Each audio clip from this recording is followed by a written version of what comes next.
Tonight, President Trump is standing firmly behind his Defense Secretary Pete Hegseth. As Melanie Zanona now reports, Sarah once again calls for Hegseth to step down after another group chat incident. The Trump administration facing another scandal involving Defense Secretary Pete Hegseth after he shared sensitive information in a second Signal group chat before the U.S. strikes in Yemen. The secretary pushing back this morning. What was shared over Signal, then and now, however you characterize it, was informal, unclassified coordinations for media coordination and other things. But the information was coming from the general overseeing the strikes and included details on when U.S. fighters would take off and when they would hit their targets. 3 U.S. officials with direct knowledge of the chat tell NBC News the secretary sent some of that information to 2 group chats.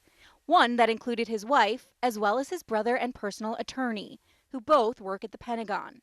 Hegseth was also part of another chat group with the country's top intelligence officers, also talking about the strike. Let me reiterate, the president stands strongly behind Secretary Hegseth in the change that he is bringing to the Pentagon. Democrats have been calling for Hegseth's resignation. And now Nebraska Republican Congressman Don Bacon is calling on Hegseth to step down, saying he always had concerns about the secretary. The market's another sour point for the White House. The growing feud between the president and Fed Chairman Powell has Wall Street rocking and roiling. The Dow rallied one day after a huge sell-off. But despite the gains, the market is headed for its worst April since the Great Depression.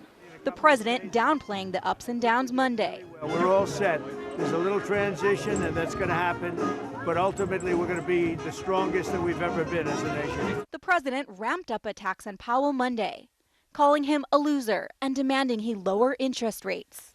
But last week, Powell said the Fed will wait for clarity on the tariffs before changing interest rates. Melanie Zanona, NBC News, Washington.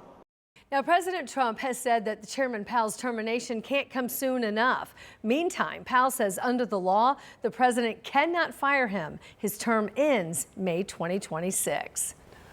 And President Trump's tariffs will soon cause 2 popular websites to charge you more for your orders. We're talking about Temu and Shein. The Chinese companies are expected to adjust their prices starting Friday.